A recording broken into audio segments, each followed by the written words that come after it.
TRS party KCR నన్ను మెడలు బట్టి బయటికి నెట్టి బర్తరఫ్ చేసి 5 ఏళ్ళు అవుతుంది, 5 years అవుతుంది.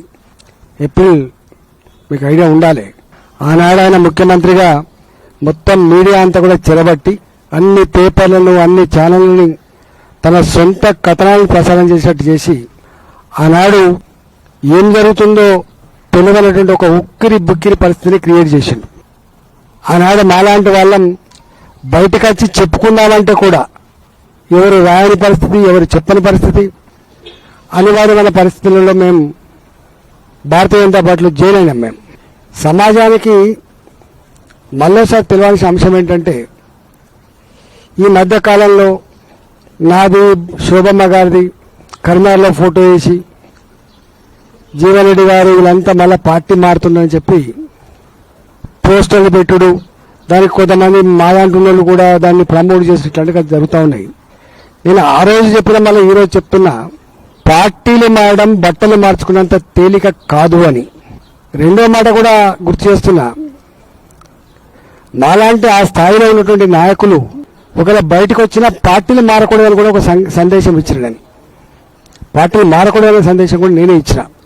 అట్లాంటి నన్ను పట్టుకొని ఈ మధ్యకాలంలో మళ్ళీ ఇట్లాంటి వెకిలి ప్రయత్నాలు ఏవి చేస్తుండో, నా గురించి తెలంగాణ సమాజం తెలిసినప్పటికి కూడా, నా మాటలు మీకు గుర్తున్నప్పటికి కూడా మీరు ఇట్లాంటి పట్ల అప్రమత్తంగా ఉండమని చెప్పి కోరుతున్నా. జనరల్గా నాకు అన్ని రాజకీయ పార్టీల కంటే కూడా 20 ఏళ్ళు టీఆర్ఎస్ పార్టీలో ఉన్నా కాబట్టి అత్యధికంగా పరిచయం ఉన్న వాళ్ళంతా కూడా న్యాచురల్ టీఆర్ఎస్ పార్టీలో ఉంటారు. నన్ను అభిమానించే వాళ్ళు ఉంటారు. ఈ మధ్యకాలంలో చర్చ జరుగుతూ ఉంది, ఈటెల రాజేంద్ర గారిని పోగొట్టుకొని కేసీఆర్ తప్పు చేసుకున్నాడు అని అంటాను. నేను అంటలేను. ఇట్లా అనేకమైన పోగొట్టుకున్నారు. ఒక తుమ్మల నాగేశ్వరరావు కావచ్చు, ఒక కడియం సిఆర్ గారు కావచ్చు, ఒక పొంగిరెడ్డి శ్రీనివాసరెడ్డి గారు కావచ్చు, ఒక ఏపీ జితేందర్ రెడ్డి గారు కావచ్చు, ఒక బొడిగ శోభమ్మ కావచ్చు, అనేక మంది ఉద్యమకారులు, అనేక మంది మాజీ ఎంపీలు, అనేక మంది మాజీ మంత్రులు, అనేక మంది మాజీ ఎమ్మెల్యేలు పోగొట్టుకున్నాడు. అయితే ఈ మధ్యకాలం పెద్ద చర్చ జరుగుతూ ఉంది. మళ్ళా రామరాజు లాంటి వాడు లేకపోతే బొడిగ శోభమ్మ లాంటి వాళ్ళు మళ్ళా కేసీఆర్తో కలుతారట అనేటువంటి చర్చ పెడుతున్నారు. ఇట్లాంటి పిచ్చి ప్రయత్నం చేయొద్దని చెప్పి నేను కోరుతున్నా. ఆ సబ్జెక్ట్ ఎత్తేనే నాకు నేను ఆడ భరించిన బాధ ఏందో గుర్తుకొస్తూ ఉంటుంది. ప్రజల కాలాన్ని నేను చెప్పలేకపోయినా కానీ నన్ను కేవలం బర్తరఫ్ చేయడం మాత్రమే కాకుండా పేపర్లలో టీవీలలో నా క్యారెక్టర్ అసాసిమెంట్ చేయడమే కాకుండా తనకున్న అధికార బలంతో ఆనాడు రఘునందన్ రావు అనేటువంటి ఒక ఐఏఎస్ ఆఫీసర్ బృందాన్ని వేసి రాత్రే ఒక 3 లక్షల ఎసెప్టికల్లో గోడౌన్స్ ఉంటాయి, ఖాళీ చేయించి 3 ఏళ్ళు ఖాళీ పెట్టించిండు. రాత్రే నాకు ఒక ఫీడ్ ప్లాంట్ 78 కోట్లతో కట్టుకున్న ఫీడ్ ప్లాంట్ పొల్యూషన్ సర్టిఫికేట్ లేదని చెప్పి సీజ్ చేసిండ్రు. వందలాది మంది దళితుల్ని పెట్టి రోజు ధర్నాలు పెట్టించిండ్రు, షెడ్లు కూడా కొట్టించిండ్రు. పొద్దునప్పుడే సర్పంచ్ గారు అన్యాయం అని చెప్పింది, సాయంత్రం కల్లా డబ్బులు ఇచ్చి మేనేజ్ చేసి ఇది నిజమని చెప్పించిండ్రు. నేనే తరబడి అక్కడనే అడ్డ పెట్టించి ఇప్పుడున్న మాజీ మంత్రులతోటి, ఇప్పుడున్న మాజీ ఎమ్మెల్యేలతో అడ్డ పెట్టించి ఆయన చెయ్యని పని లేదు. ఫీడ్ ప్లాంట్స్ ఇచ్చేసిండ్రు, కులఫాలు కూడా కొట్టించిండ్రు, భూములు గుంజుకున్నారు. మెల్లమన్న ఈ మధ్య కాలంలో మళ్ళీ ఓపెన్ చేసుకుంటున్నారు మెల్లమెల్లగా. ఇవాళ ఈ ప్రభుత్వమైనా నేను ముఖ్యమంత్రి తప్పకుండా రాస్తా, ఆనాడు దుర్మార్గంగా అధికారం చేతిలో ఉందని నాకు బాధ్యత కొనుక్కున్న అన్ని రకాల లీగల్ కాగితాలను తర్వాత కొనుక్కున్నటువంటి వాటిని కూడా చెరబట్టిండు. మరి దీని మీద మీ ఒపీనియన్ ఏంటి అని చెప్పి తప్పకుండా ఈ ప్రభుత్వాన్ని కూడా ఉత్తరం రాస్తా. కానీ నాలాంటి అన్ని నా అవసరాల కోసం, పదవుల కోసం పెద్దలు ముస్తాడు కాదనేది కూడా తెలవాలి. తప్పకుండా సందర్భం వస్తే ఈటల రాజేంద్ర ఏందో, ఈటల చరిత్ర ఏందో, ఈటల గరిమ ఏందో తప్పకుండా తెలంగాణ సమాజం తెలుస్తుంది. నేను ఒక విజ్ఞప్తి చేయదలుచుకున్నా, ఈ రాష్ట్రంలో ఈ ప్రభుత్వం మీద విపరీతమైన వ్యతిరేకత వస్తూ ఉంది. కానీ ఆనాడు కేసీఆర్ ఎట్లయితే మీడియాను మేనేజ్ చేసి చెరబట్టి మేనేజ్ చేసుకుంటుండో వీరు కూడా అట్లే చేసుకుంటా ఉన్నారు.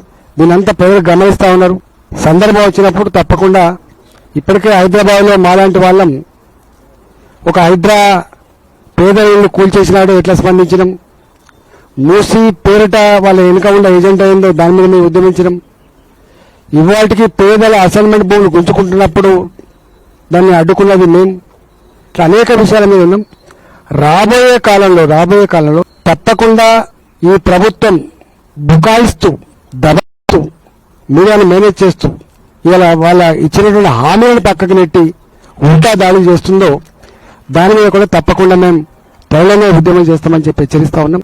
ఇవాళ మా ఎంపీల బృందం, పార్లమెంట్ సభ్యుల బృందం ఇక్కడ మేము జిహెచ్ఎంసీలో ముగ్గురం ఉంటాం. కొండా విశ్వేశ్వరరెడ్డి గారు, నేను, రఘునందన్ రావు గారు.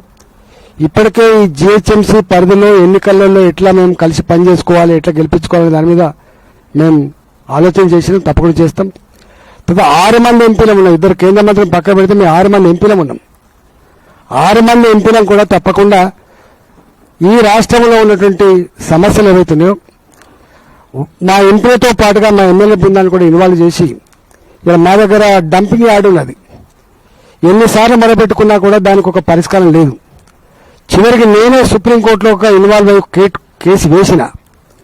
ఇక్కడ క్రానిక్ ఇష్యూస్ ఉన్నాయి. అసైన్మెంట్ భూముల ఇష్యూస్ కావచ్చు, లేకపోతే మహబూబ్నగర్లో ఉన్న కొన్ని ఇష్యూస్ కావచ్చు, ఇలా మెదకులో ఉన్నటువంటి కొన్ని ఇష్యూస్ కావచ్చు, తెలంగాణ వ్యాప్తంగా ఇష్యూస్ కావచ్చు.